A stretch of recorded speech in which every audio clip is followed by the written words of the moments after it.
All right, let's play this Trump clip. Let me see if I have it here. So Donald Trump went on Sean Hannity's program to talk about the response and the withdrawal from Afghanistan, blaming a bunch of people, including people that he hired, because that doesn't apparently reflect on him whatsoever. They're very stupid, and that's why I hired them. The best people guy. The best people. I hired the best people, the people who are very stupid and who got us into this mess, and we should not be listening to them. And they were not stupid before I hired them, but they're stupid now. For September 11th. But you had got to the point where you felt it was safe enough, that you could have a withdrawal in such a way that you're leaving in place the pieces where the Afghan army and enough air support that they would be able to keep the peace, keep control, and keep the Taliban at bay. You did make adjustments to your policy. No, I had it set up so perfectly. It was done so well. We were all ready. Everything was good. We had the Taliban totally frozen in place. They weren't going to move, and that's when I made my move. But, you know, we rely on stupid people like H.R. McMaster, John Bolton. Some of these people were really stupid people. I mean, Bolton was involved in getting us in with Bush into the Middle East, but you rely on people. Fortunately, whether it's Fauci or them, I don't listen to a lot of people if I think they're bad ideas, but we have a lot of very bad and very the only thing I can think, not very smart people giving advice. But we were set up, and it didn't have to be hasty. What I said is exactly right, because we didn't have to go quickly, because we had them frozen in place. They weren't going to move. And Abdul, as I like to call him, Abdul was just going to wait us, and he was going to go in, and he was going to be fighting. Now, I've told you numerous times, the Afghan military was paid a lot of money by the United States. Those soldiers were among the highest paid soldiers. They weren't fighting for their country. I remember when Mattis was saying, stir, they're fighting for their country. They were fighting because they got paid a lot of money. And as soon as that spigot was turned off, they turned, and that was the end of that. No, this was a horrible thing. We had that so beautifully placed.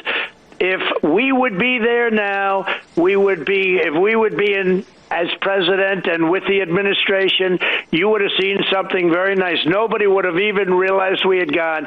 Everybody would have been out. The equipment would have been taken out. I would have blown up all of the bases. We would have kept Bagram, and we would have had some pretty talented people there, but we would have kept it because of China and Iran and Afghanistan to a much lesser extent. And literally nobody would have even known. They'd go back to their whatever they do and let them fight each other. We should have never been there and never been in the Middle East in the first place. Yeah, pretty sure that when you hired John Bolton as your national security advisor, he had already gotten us into the wars that he described there. So I don't know why Sean Hannity, journalist at Fox News, didn't really follow up with that very obvious question. He must have just been distracted. But H.R. McMaster, we played earlier in the show, total hawk himself, John Bolton, cartoonish, bloodthirsty hawk, who, if he had had his way with Trump, would have gotten us into a war with Iran. But, you know, completely no follow-up. Both people were his... He says, I don't take advice from stupid people. They were your national security advisors. First H.R. McMaster, and then you replaced him with John Bolton, the very guy that you talked about as not having the right temperament for an advisory position because he's a stupid person because of the history of his getting us into conflicts that very much preceded your hiring of him. Like, we talk about how stupid Trump is. What else can you say at this point? It's pretty apparent.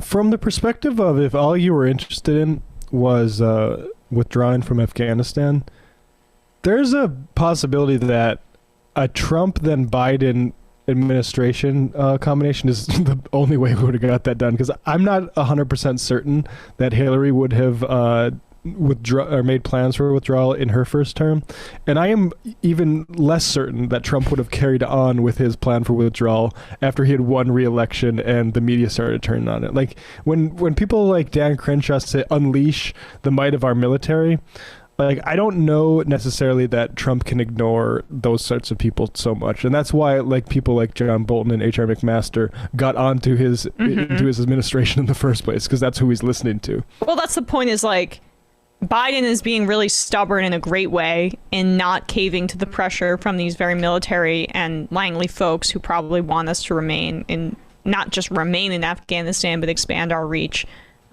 elsewhere.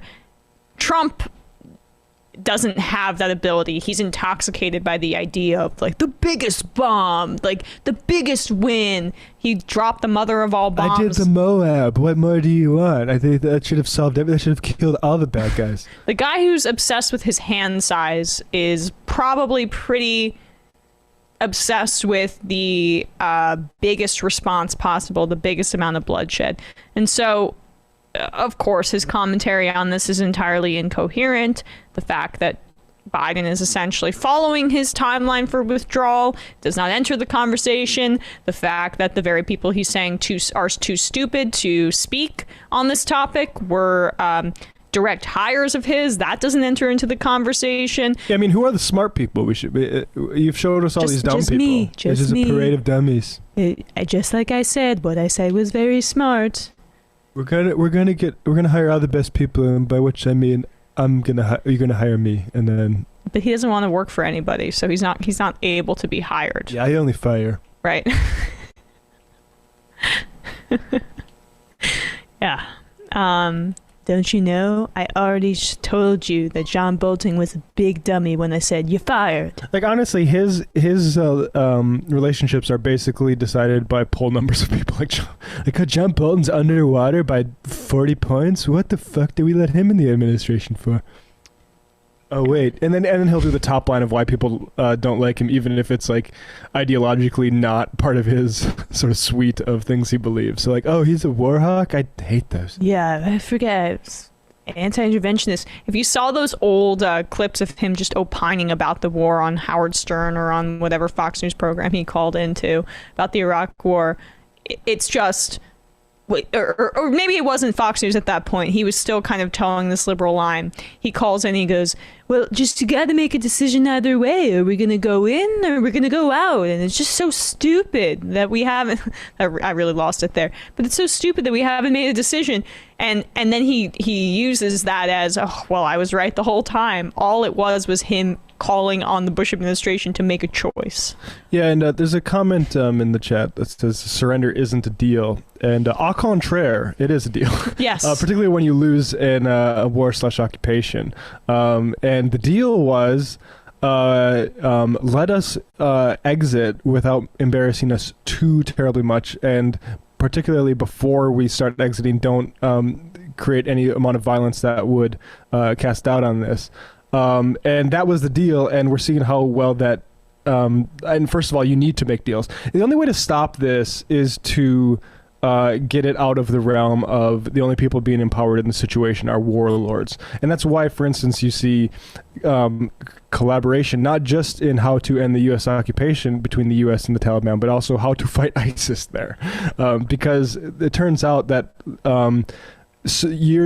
decades and decades of civil war juiced by major great world powers funneling guns into it is not a way to create peace. And this is known not only by like left-wing activists, but by the Rand Corporation, who did a study for the U.S. military saying, hey, actually, military occupation isn't going to solve these problems, and it really never has. So there's no precedent for thinking that a continued occupation here is going to make Afghanistan more peaceful. And that's just known, like I said, not by left-wing activists, but by the people that the Pentagon pays to inform them about the world. Folks, there's more of what you've just saw where that came from.